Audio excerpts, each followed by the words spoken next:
I don't know if you've noticed, but this virus has taken away the public forum from our city council meetings. Well, I am here to put the public back in public forum. Pops you up, Ashland Public Forum, wow! Here we go, Ashland City Public Forum for May 19th. First citizen, Russ Silbiger. Recommendations from the Cost Review Ad Hoc Committee. The two issues here. The resolution passed by council forming the committee is substantially different than the one actually signed by the mayor on the night past, as well as signatures from the city recorder and city attorney. Please explain the discrepancy. These are not Scrivener's errors, and the February 4th date is clearly mentioned in the minutes, while the altered resolution date is different and not in the minutes. Does council not have a problem with having what they voted on altered? 2, according to the minutes, a meeting of the committee was held on July 29th, 1 week before the resolution, and the membership of the committee were approved by council. This seems to be an addition to the webpage, and the meeting was never referenced or approved in subsequent meetings. Beyond the obvious, was this properly noticed? Russ Silbiger. Next citizen is going to be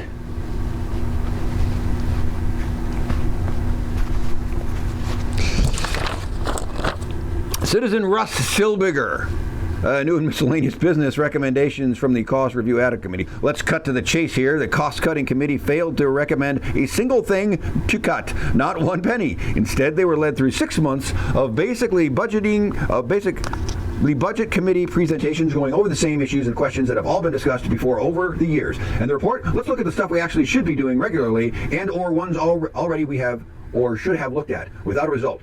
What you have is a small piece of what direction the committee should have given staff at the first meeting. Bring us the answers to these questions. Instead, 11 months after the first cost-cutting idea was approved, we are no closer to dealing with the problem, and we are now in the middle of a fiscal crisis, which is likely to be more damage to us than the last recession. And we have an interim administrator and finance director, and it doesn't appear to be any hurry to deal with that either. In the end, 3 councilors could come up with nothing actionable, and the other 3 are far more interested in dealing with it by raising taxes. So what's the point? Maybe the budget committee can fix it next year? At June 4th, 2019, Slattery Jensen moved that we ask the mayor, with the help of the administrator, to form an ad hoc committee looking at the cost side of things to help the city be financially sustainable and to help the community be resilient. Discussion. Slattery spoke to the importance of working on this. Jensen spoke that he hopes this can be done soon. Rosenthal spoke that he will vote against this motion and explain that the city does not need another ad hoc committee and is not efficient.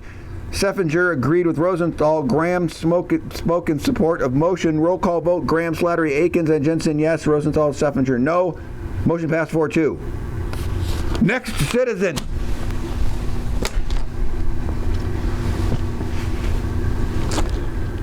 Citizen Russ Silbiger. Public forum. According to the agenda, written testimonies submitted by the deadline will be available to the city council before meetings and will be included in the meeting minutes. Yet no such testimonies are included in meeting minutes. Russ Silbiger. That's why I'm doing this. Next citizen. Hey, Russ Silbiger.